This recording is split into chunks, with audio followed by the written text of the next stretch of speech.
On this episode of Industry Relations, Rob and I talked to Stuart White, CEO of Realtracs, on the separation of church and state in real estate. Let's go. This is Industry Relations, a podcast that's at the intersection of real estate and technology from an insider's perspective, with Rob Hahn and Greg Robertson. Welcome, everyone, to another episode of Industry Relations with Rob and Greg. This is your co-host, Notorious Rob, and with me, as always, Fab Robertson, everybody. Yay! Hola, Rob. How you doing, man? Hola, how are you? Are we doing the salute now? And, you know, I didn't know where that came from. You jazz hand salute. I mean, all sorts of things. And for those watching on video, we've apparently not coordinated today because it's normally like we're both hat days, both no hat days, but we're gonna mix it up. I'm hat. You are no hat. I think you just want to show off your non-toupee real hair. Oh God, I don't know. I mean, like I said, every time I get to a certain level, it looks like I have a toupee, but you know, it's real. It is real. I know. It's and I think we talked about it last show. So listen, I think next episode we have to settle up our bet, and I think I'm probably buying you a steak dinner because I think the Fed's probably raising, and then they'll pause. So I should have waited another month, but you know, whatever. But we actually have a pretty special episode today because we have a guest. And we're going to talk about interesting stuff that's happening.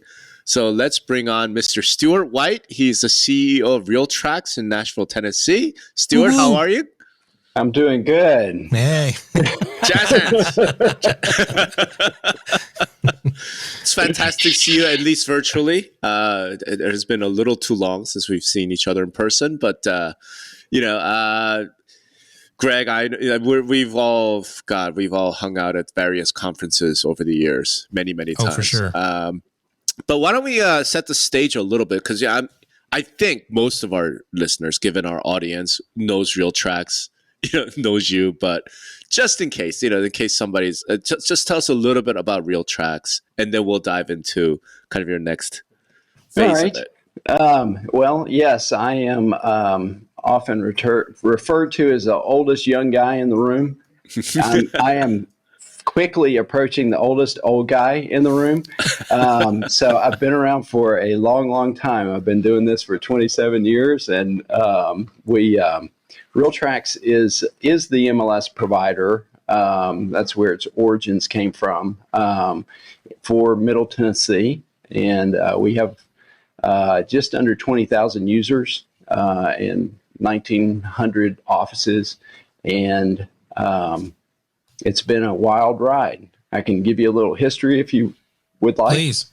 Okay, so in between 1993 and 1995, there was a huge push in Middle Tennessee to consolidate MLSs because there was overlap and whatnot, and so after much anguish and gnashing of teeth, they made that happen, and the regional was formed. It was originally Middle Tennessee Regional Multiple Listing Service, Inc., which I said I'm not putting that on anything.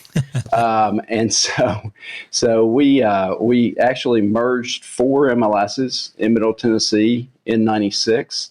Kind of modeled it after the Normals structure that they had up there, and it has created a marketplace for Middle Tennessee that has survived for 27 years now. So for 25 of those years, the overlapping market disorder and all of the things that we saw was that just didn't affect us because we covered our natural market area.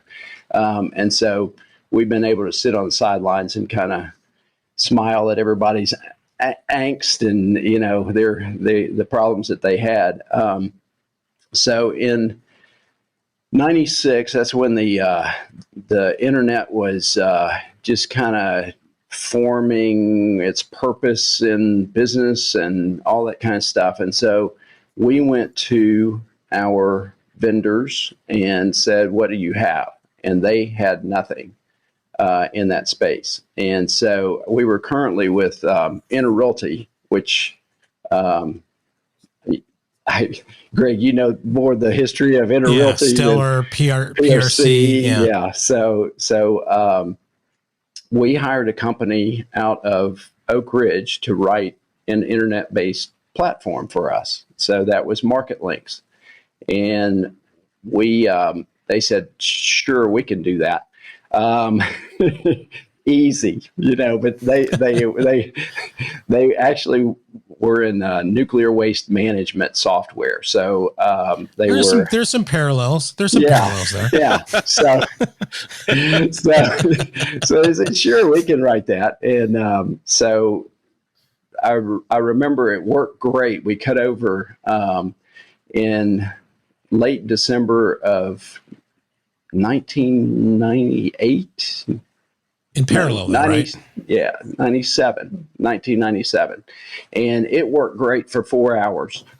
And then it just crashed. And for the next 6 months, we were swimming like ducks. We had folks from Market Links sleeping over at our office and on cots and all kinds of things. But we made it work. And that Market Links grew to be the largest vendor. They actually ended up buying InterRealty at some point down the road. And then they were, when First American bought Market Links, we severed our relationship with them and we brought all development in-house. And so from 2003, I believe it was, we have been in the software design business, software engineering business, and it was very much a waterfall environment. So you create a product, you release it, to the masses, and everybody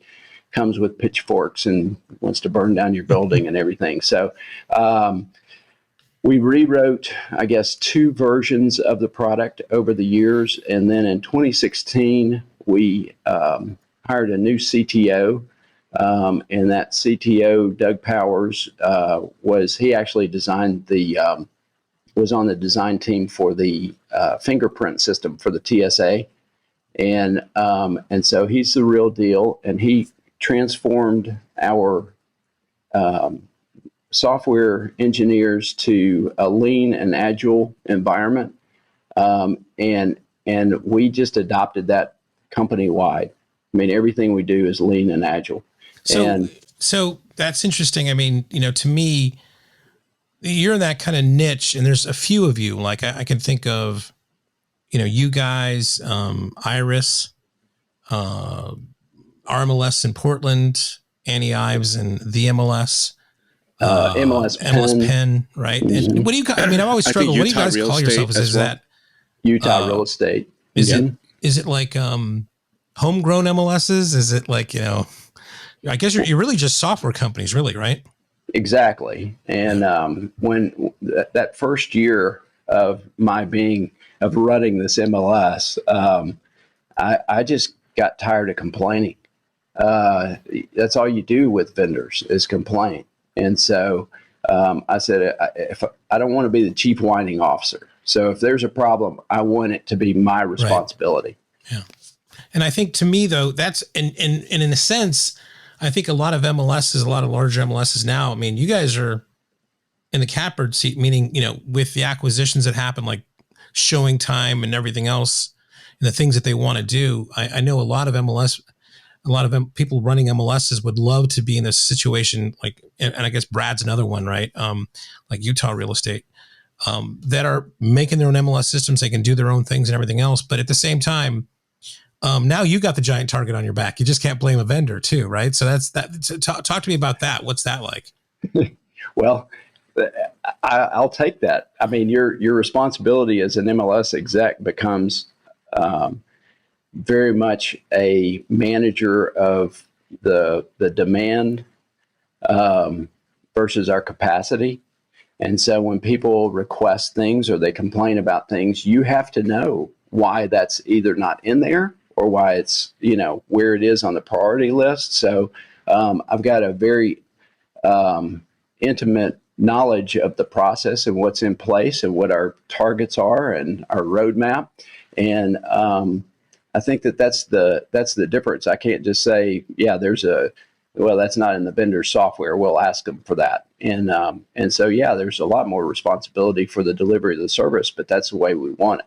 So I see also two different things going on where you have something like Annie Ives at VMLS. They've got their Vesta MLS system, and they're actually trying to promote that as another alternative for other MLS organizations out there. And then you have look at like RMLS and the MLS Aligned thing, where they all got different vendors, but they're trying to create other software solutions like a showing solutions and things like that. Do you ever see yourself going out there and trying to promote and resell your MLS system out there? Or and the second part of the question is, are you building your own showing software? Are you building your own other types of third-party software also? Or where do you guys come up on that? Okay, well, those are two very in-depth questions. So let me address the first one and remind me of the second one. Okay. So, so really what we found is the concept of MLS as a service. When we started, we referred to our users as customers, not as members. And I forbade everyone in my office from saying member, because they are a customer. We have to treat them like that they have a choice out in the marketplace. And so when we were within a realty, the only thing we had control over was our training and support. And so that was the first thing we brought in-house. And I think that's kind of the secret sauce. It's not just a platform, it's the support that goes with it. And the customer care. In fact, the folks were so angry at the time about the first successful internet-based system in the country. Jim Nacarado would disagree with that, but ours actually worked. So, yeah. So the deal with that was that you can have really crappy software and great support and training, and people are okay. They can still sell real estate. Or you can have the best product in the world and no support and training, and you have a mediocre experience out in the field. I mean, the people still don't like you if they don't know that somebody's there to support you. So our goal has always been to focus on that end user, and which is pretty much why we have a world-class NPS and at 72. And so I think that's the key. So when you ask if we're going to resell the software, we see it as a package deal.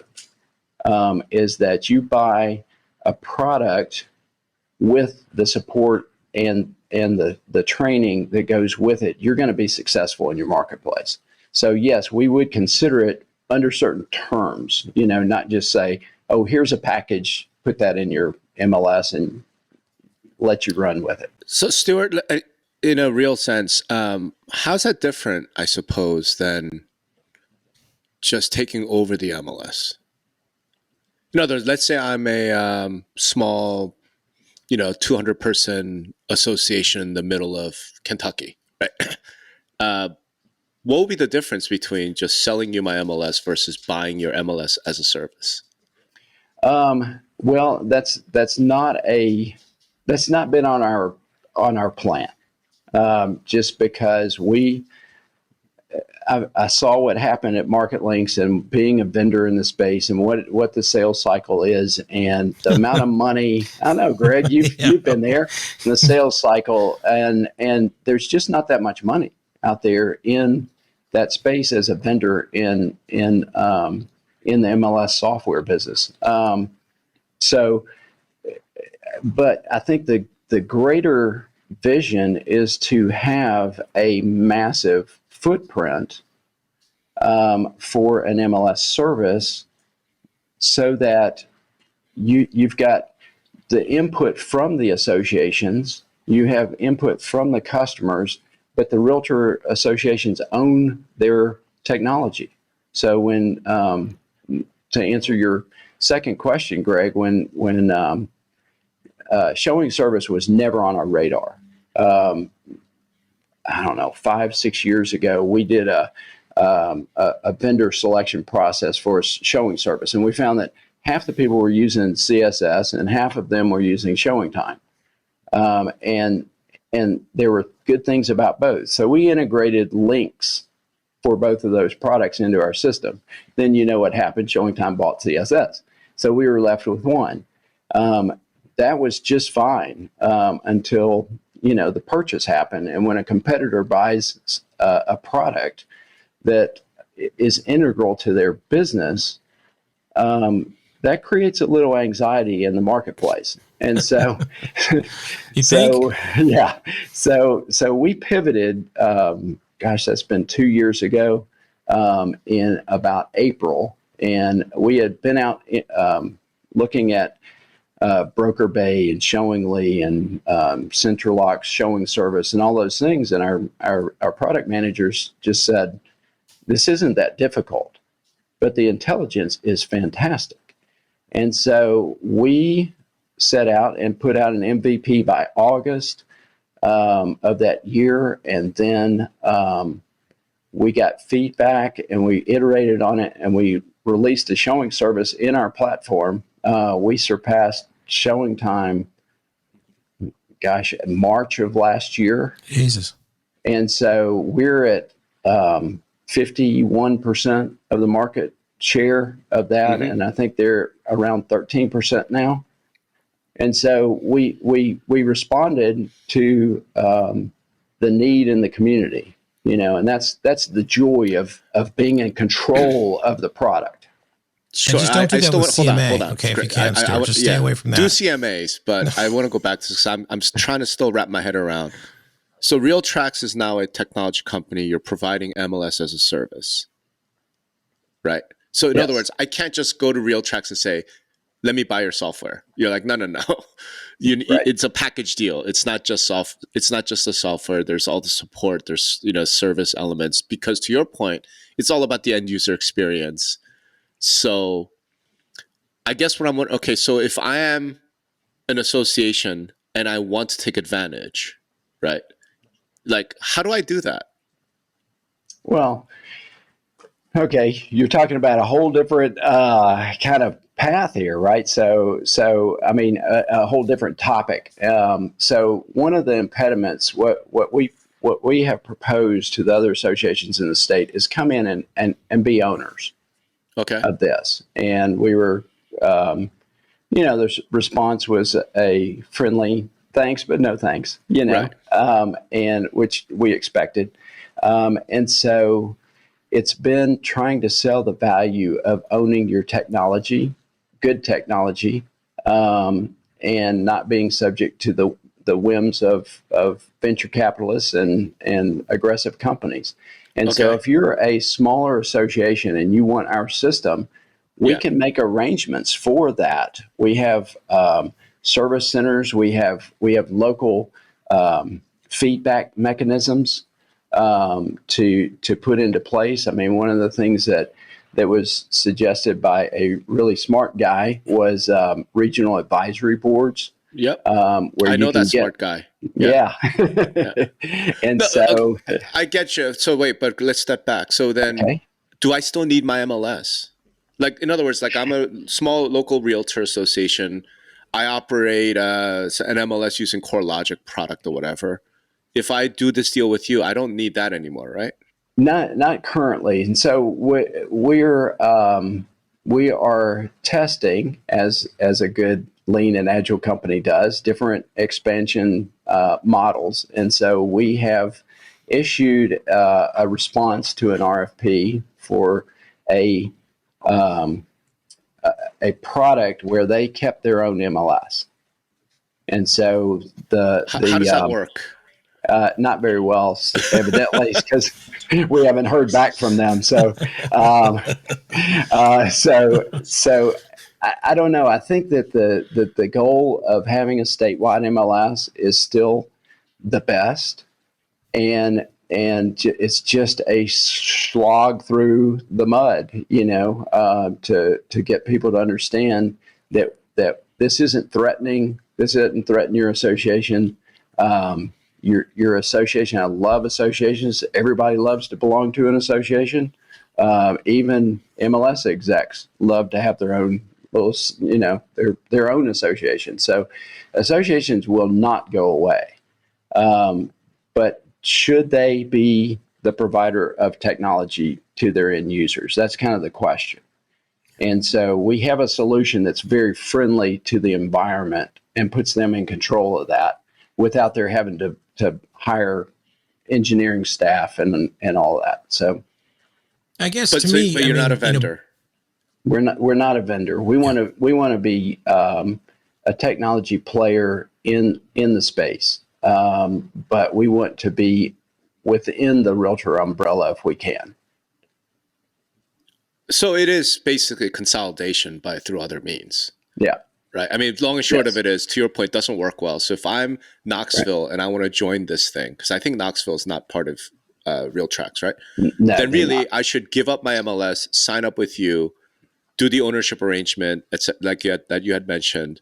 But really, I'm going to get rid of my MLS and become part of Realtracs. Well, that's their main value proposition, right? They're going to say, listen, don't be beholden upon that. Now we're going to own this. Now, correct, collectively, our customers are /members in whatever case you call them. I just want to be clear that when we're saying this is a technology company, it's a very particular type of. In other words, IBM's not going to do that.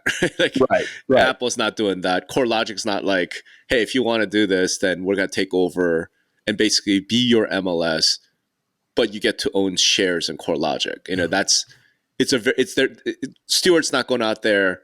He's not going to be at RESO or CMLS with a booth saying, hey, come buy our software. Know what I mean? That's just, right. It's a different but approach. I think in other situations where there's a lot they want to have a lot of consolidation going on. Right. They're using third party vendors for their systems and other things. And they have to come up with a list of value propositions other than, that says, this is why you should join us. I think, what Stuart has is a really big one saying, now all these troubles are, maybe things weren't fast enough before, your customers, your members are going to have control of that technology. I think that's a huge point to kind of. Well, I mean, they're not going to have control of the technology per se. It's collective control. Yeah. As a co-owner of Realtracs. But they, like Greater Nashville Realtors has an MLS committee, and I meet with them. I mean, it's another feedback mechanism. Yeah. I mean, we have 30 feedback mechanisms, from our. Yeah. Right. Yeah. So, I mean, it's another, and you go, well, that's a pretty important one since they are one of our owners. So we pay attention to their list that they generate and say, are we on track? Do we have a response for this request?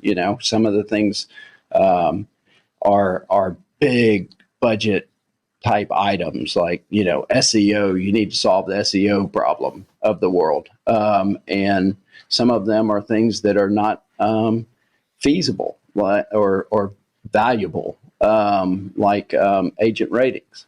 Those are the things. But I have to have a response to that and say, here's why. Here's my response to that as to why we, the ones who are providing the product, don't offer X, Y, Z.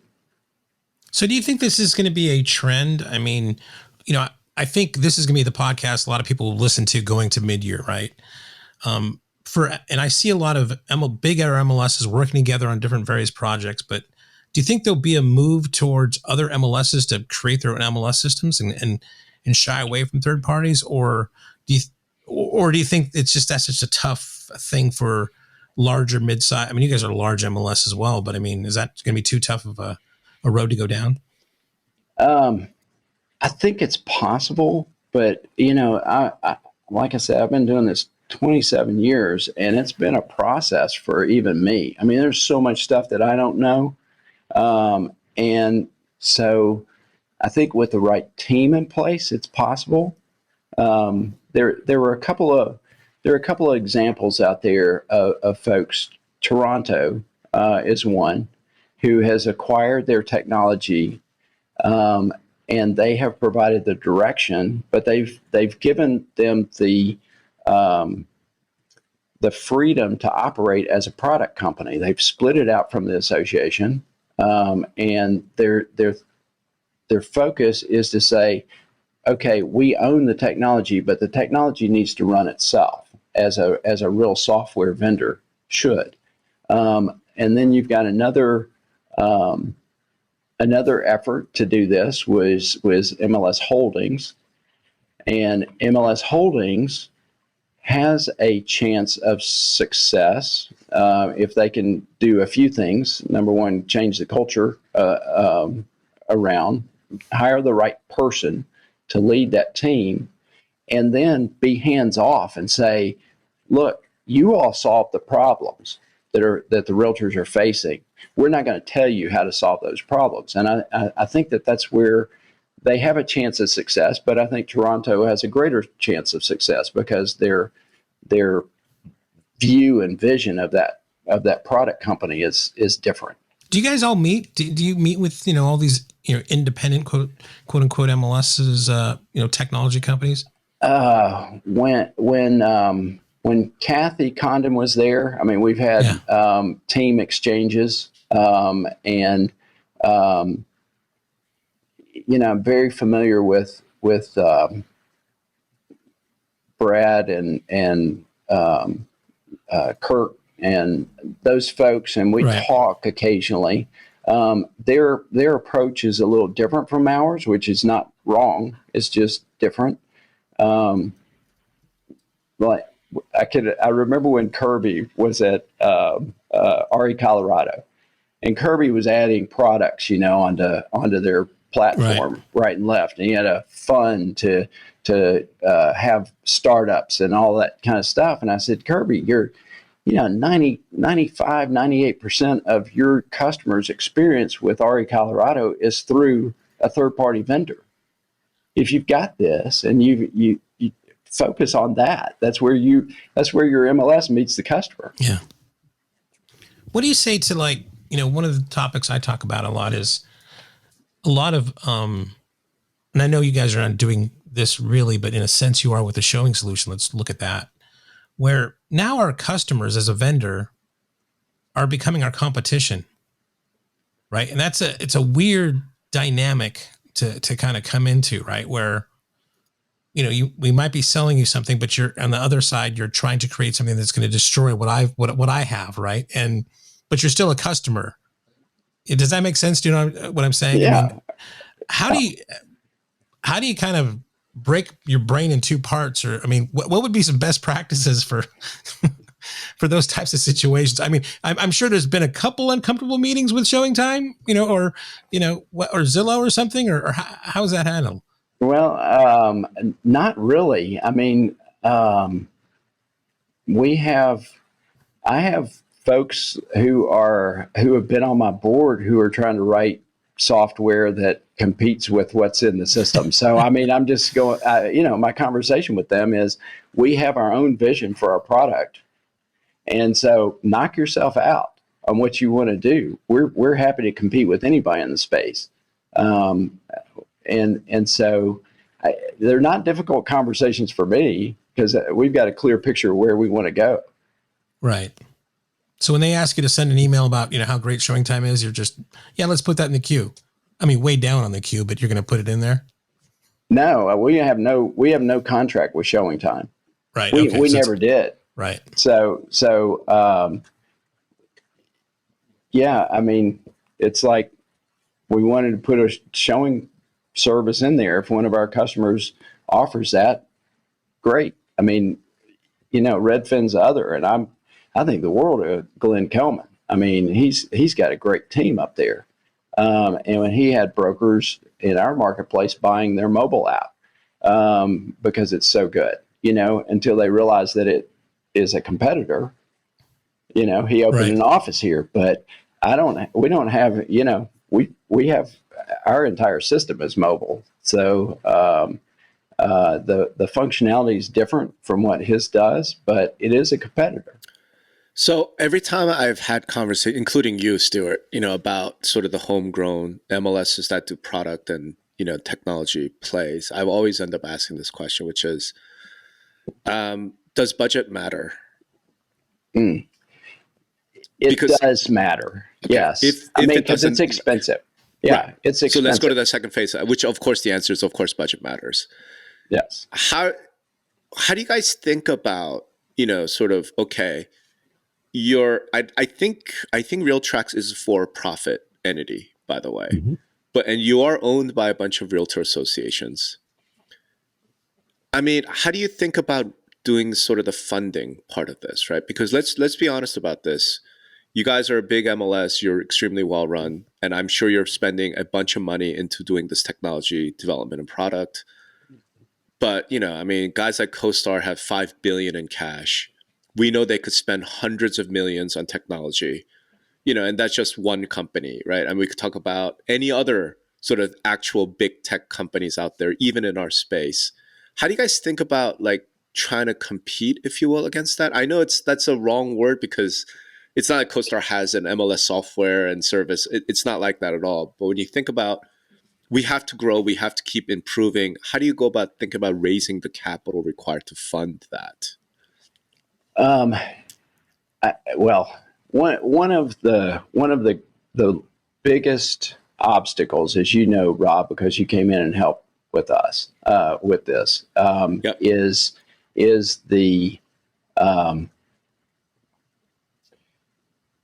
is our governance structure, and so so we have addressed our own governance structure over the past year. Lots of really smart folks, but you kind of kicked off the lead on that. When we go to a Chattanooga or Knoxville or a Jackson or a Memphis, they go, we don't want 7 associations in Middle Tennessee telling us what to do. And so part of this restructuring of the governance, which is, as with everything worthwhile, takes a long time. But it's to accommodate those needs when they arise. And so I'm not going to get into the specifics of that because that's not the question. The question is, let's say some competitor, CoreLogic next week or at mid-year announces, hey, here's our latest matrix and it's fully AI enabled. And now it's 100 times easier to use, much more efficient, and it's better than anything on the market, right? Mm-hmm. You guys go, okay, we need to build AI-enabled MLS software because we're a technology company. It's going to take $100 million. How does an MLS/tech company go about getting $100 million to do this? Well, we'd have to raise capital, but we have to have a governance structure in place that allows for that. Right. So are your owners like ready for that? In other words, would they, do you think, and this is just a question because I don't know, right? Right. Do you think they would give up, let's say 30-40% of the equity ownership in the tech company to a private equity fund, a venture fund, in order to get that capital? Do you think they're ready for that? Well, right now, no. But if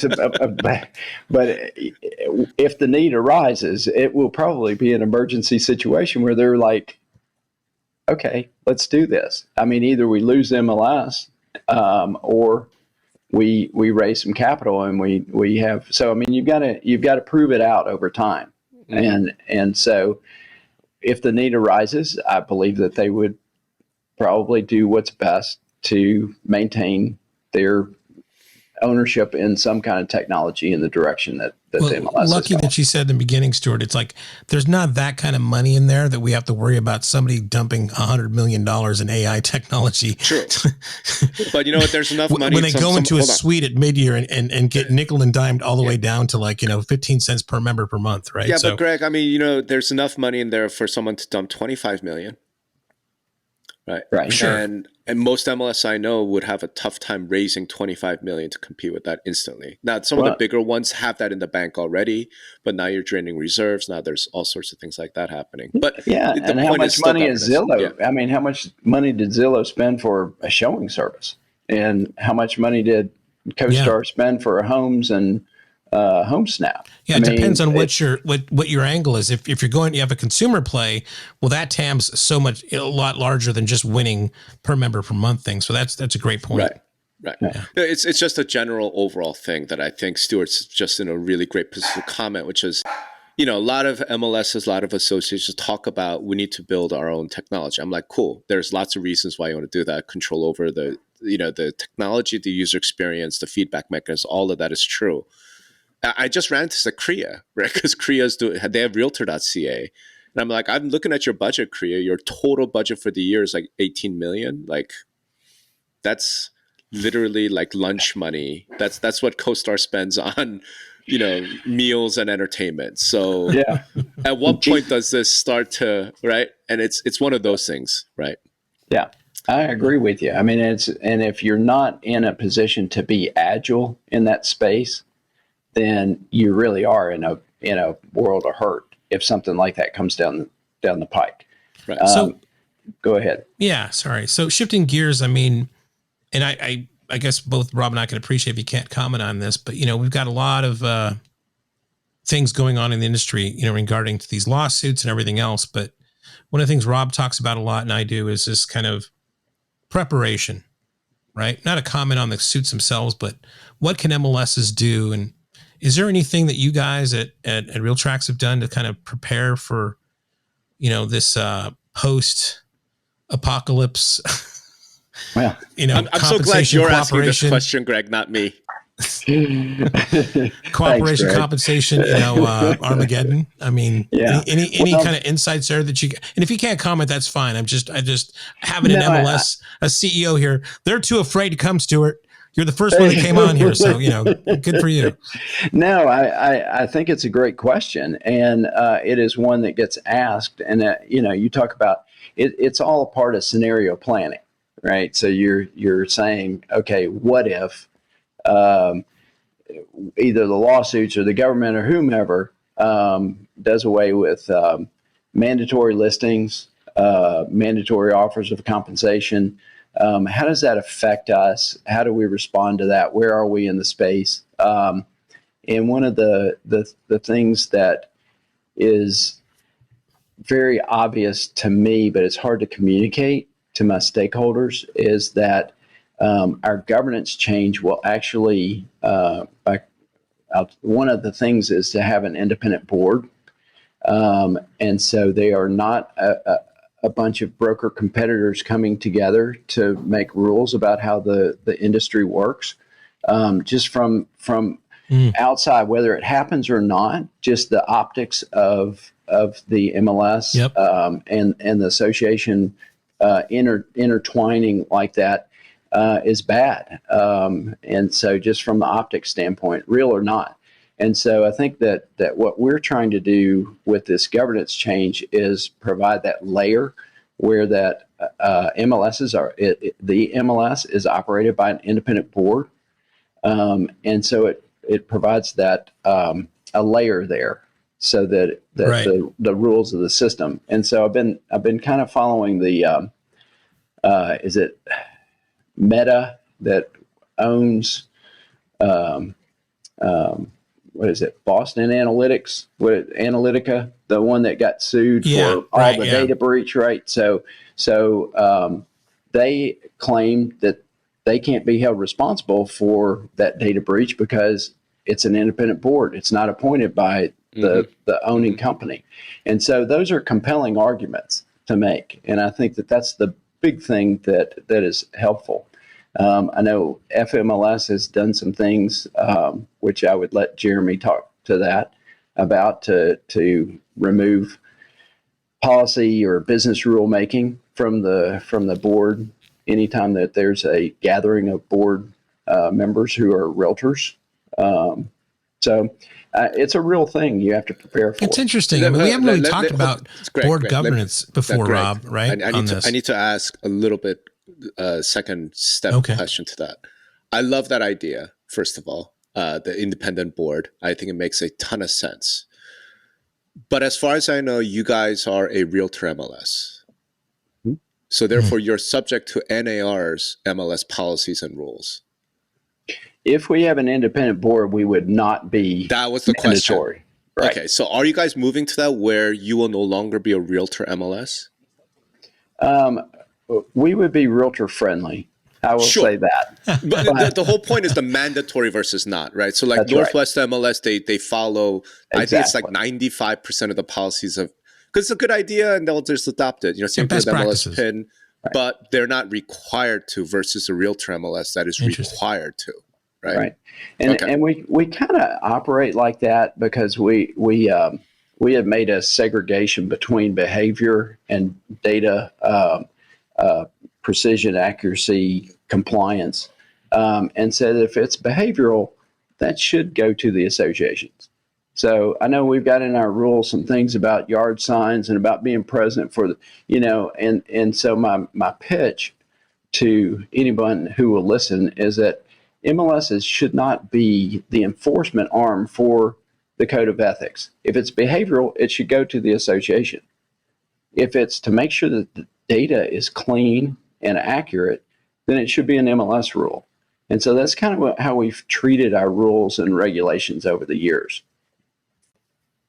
All right. Interesting. But that was something that Greg, you and I have talked about, which is, and I made a prediction. I think MLSs will essentially look to get out from under the NAR mandatory policy umbrella. And, like it's clearly happening. We've talked about, I was saying, other things like, okay, buyers exclusive agreements, training your agents to know what to say and things like that. But we really, I guess, that's the whole thing there is the governance level for sure.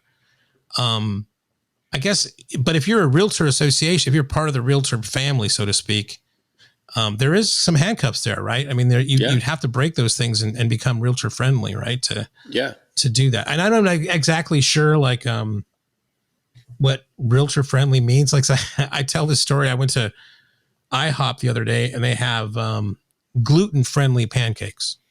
And there's gluten-free pancakes. Now, what is, I don't know what gluten-friendly means. So I think we're going to have to define what realtor-friendly means in the future also. NAR and IHOP.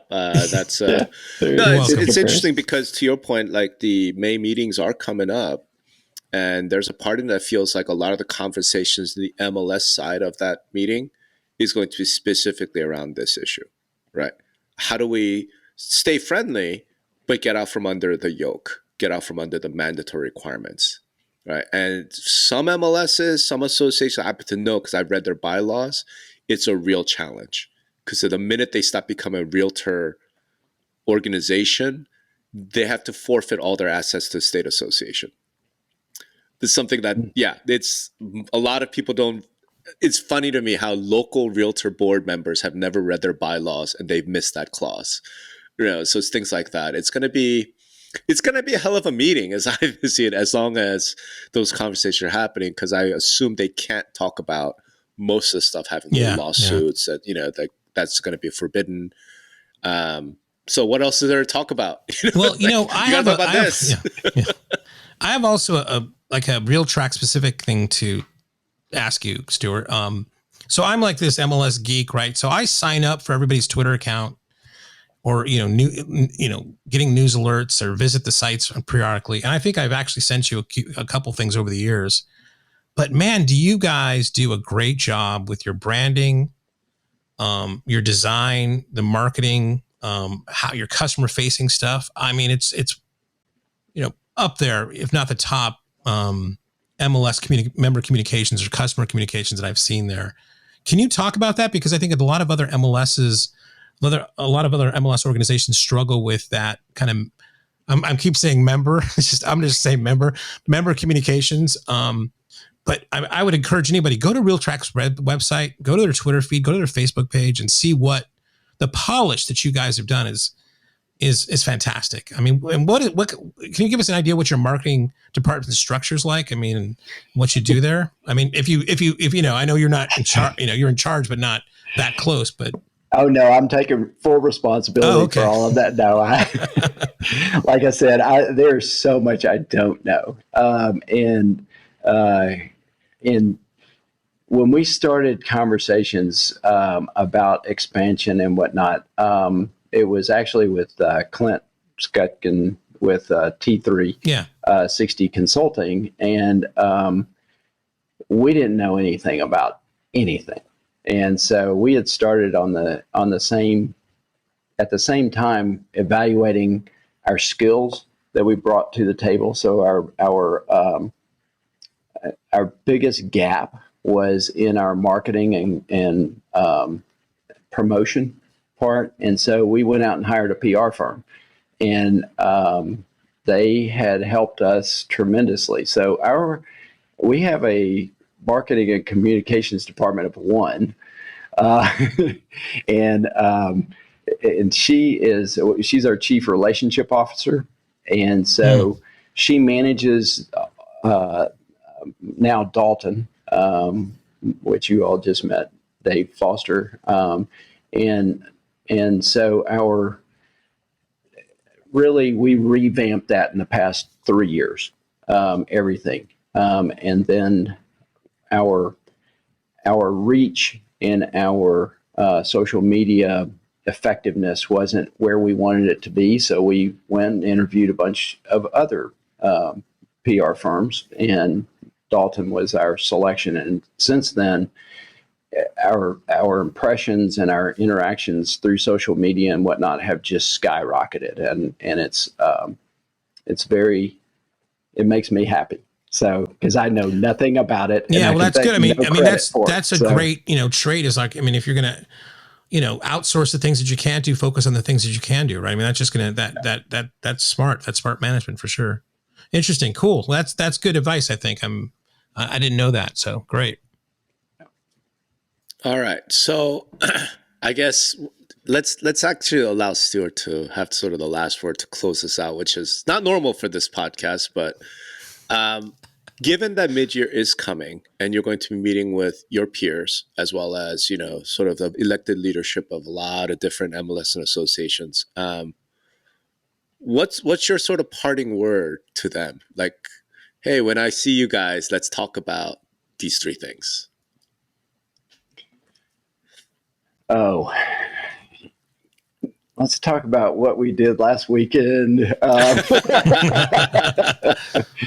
No, I really try hard not to compare where we are with where other people, are in their providing a service and whatnot. I'm a consumer more than I'm the wise one coming into the room and want to impart some kind of, my opinion or position on it. I like to take in information from lots of sources and say, yeah, that's not for us, or yes, that is for us, and we can adapt that.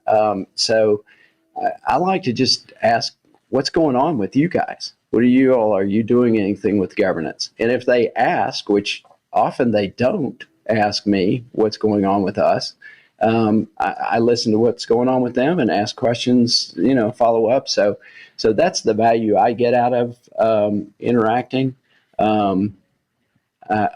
I've not ever been one to be on the forefront of pushing for a policy or something like that. I kind of, the things I can control, I like to control and do really well. And the things that are outside of my control, I like to say, how do we respond in those situations?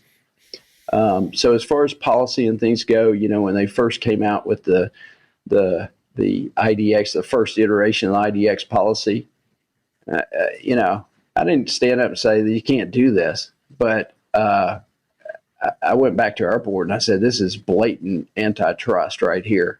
And sure enough, they modified the policy, but I said, we will never implement that first iteration of that policy. So that's kind of that's how I approach it.